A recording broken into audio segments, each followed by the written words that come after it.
Welcome back to our humble little garden on a Welsh hillside where we love to grow some of the tropical looking, kind of Mediterranean looking plants to remind us of warmer, sunnier places we've been on holiday and so on. We've got a couple of the palm trees just behind, as you can see, and we've got, although actually they're not strictly palm trees, just before someone puts that in a comment, they look like palm trees. But this, although it doesn't look very happy at the moment, is a beautiful shrub, Fatsia japonica, which has these kind of palmate leaves, very glossy normally, but at the moment it's not looking very happy. It's got these kind of black spots on the leaves, and we're not quite sure what causes that. It can be a fungal thing, a black spot disease, a bit like what you get on roses, but it can also be frost damage or maybe insect damage. It could be a combination of all three. Either way, we're going to cut it right back because I don't want to be seeing these long bare stems here. I want to be seeing lots and lots of fresh new leaves. So we're going to cut it back by about half to see if we can encourage some new shoots from the bottom. It might be kill or cure, but I'm hoping it's going to be cure and thrive. So what I'm particularly looking for are shoots like this. I can see a new shoot there. There's lots of dormant buds, although these may look like dead old stems. There's actually lots of dormant buds there. Where the leaf stem used to be, there's a node there, and nodes can produce new growth. This one is a particularly keen node, as you can see the leaf starting to shoot there. So we're going to start there and just cut above there.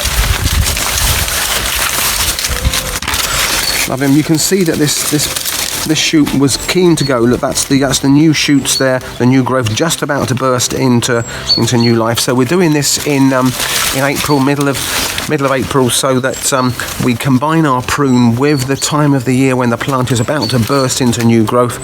So rather than bursting into new growth from the top, we're going to encourage him to burst into new growth from lower down. Right, where's my secateurs? There we are. Oh, shoots coming from everywhere actually. Oh, look at that. Now that is a beauty. Look at that. You can see actually this was cut back last year sometime, and as a result it started to put on new growth there. So I'm just going to get rid of this stump. Oh, that was dead, that stem. But there we are. Now look, that's a healthy shoot there. Right, I'm going to crack on now, and you can go and have a cup of tea while I prune this back all over.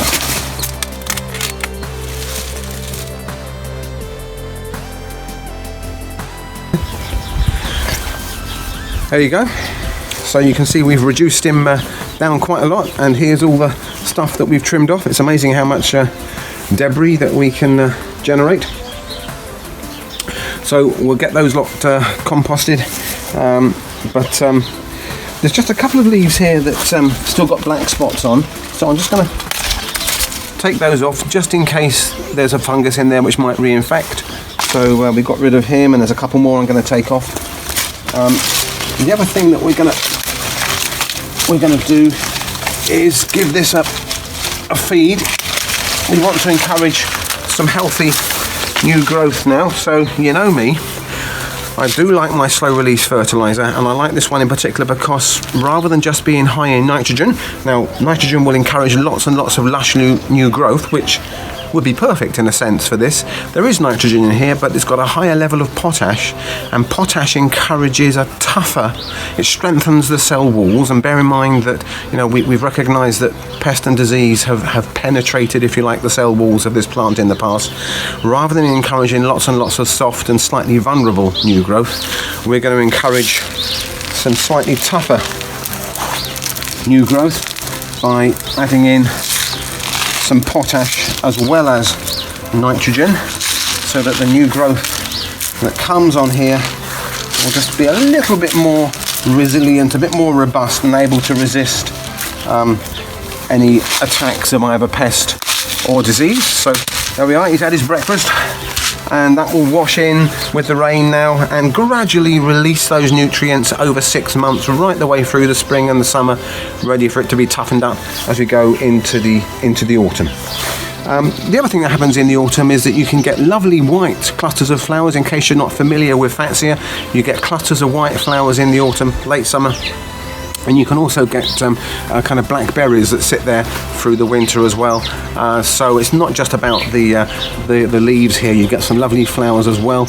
And just if you're thinking about getting a Fatsia for your garden, look out for a newish variety. It's been around, I guess, well, I've seen it over the last 10 years more and more. One called Spider's Web. We'll see if we can get some photographs slotted in here. It's got this lovely kind of, well, spider's web-like markings on the leaf.